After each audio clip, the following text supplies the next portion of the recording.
નમસ્કાર, you watching vibes of India અને મારું નામ છે જયરાજ અને ગુજરાતના લોકો અને ખેડૂતો માટે હવામાન વિભાગની માહિતી લઈને આવ્યા છે. હવામાન વિભાગની માહિતી મુજબ 30મી એપ્રિલ સુધી ગુજરાત સૂકું રહેવાનું છે. હવામાન જાણકારો કહે છે કે પવન ઉત્તર પશ્ચિમ તરફથી ફૂંકાઈ રહ્યો છે. સાવ સાદી રીતે સમજીએ તો ઉત્તરમાં બનાસકાંઠા છે, એ બાજુથી પશ્ચિમમાં કચ્છ બાજુ સુધી ગરમ અને સૂકો વાયરો વહેવાનો છે. અમદાવાદ વિશે જો વાત કરવામાં આવે તો અમદાવાદમાં હવામાન વિભાગે કહ્યું છે કે આવતા અઠવાડિયામાં તાપમાનમાં વધારો થવાની સાથે હીટવેવ પણ રહેવાનું છે. 24 અને 25 એપ્રિલે અમદાવાદમાં 40 ડિગ્રી સેલ્સિયસ જેટલું તાપમાન ગરમી પડી શકે છે અને 27મી એપ્રિલ સુધીમાં ગુજરાતનું તાપમાન 41 ડિગ્રી સેલ્સિયસ પહોંચી શકે છે અને 29મી સુધીમાં 42 ડિગ્રી સેલ્સિયસ સુધી પહોંચે એવી શક્યતાઓ છે.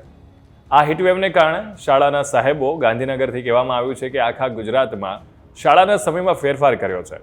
નિશાળાનો સમય હવે સવારે 7 થી 11 સુધી રહેશે, જેથી બાળકોને બપોરની ગરમી સહન ના કરવી પડે. ગાંધીનગરથી એવું પણ કહેવામાં આવ્યું છે કે ઉનાળો છે એટલે છોકરાઓને નિશાળમાં બહાર ભણવા પણ નહીં બેસાડવાના. એના વિશે પણ ખાસ ધ્યાન રાખવામાં આવશે. ગુજરાતના આપણા જે મહેનતુ ખેડૂતો ભાઈઓ છે એમના માટે પણ આગાહી કરવામાં આવી છે કે આપણે જાણીએ છીએ દેશનો ખેડૂત દરેક પ્રકારના સિઝનમાં કામ કરે છે. શિયાળો, ઉનાળુ, ચોમાસું બધા જ મોસમમાં ખેડૂતો ખેતરમાં જે હોય છે અને વહાલથી પોતાનું પાકનું જતન કરે છે. અત્યારે પણ આટલા જ તાપમાં ખેડૂતો જ્યારે ખેતરમાં હોય છે, માટે ખેતીવાડી વિભાગે પણ ખેડૂતોને કીધું છે કે બપોરના સમયમાં ખેતરમાં કામ ના કરો. ખેતીવાડી વિભાગે ખેડૂતોને તેમના ઉનાળો પાક જેમ કે શાકભાજી, બાજરી, મગ, ડાંગર, મગફળી અને કેળાની કાળજી રાખવાની કેટલીક સલાહ આપી છે. તેઓને ખેડૂતોને તેમના પાકને સવાર સાંજ પાણી આપવાનું પણ કહ્યું છે, જેથી ગરમીના કારણે જમીન સુકાઈ ના જાય. જમીન ભેજવાળી રહે એ માટે 2 વાર પાણી આપવાનું કહ્યું છે.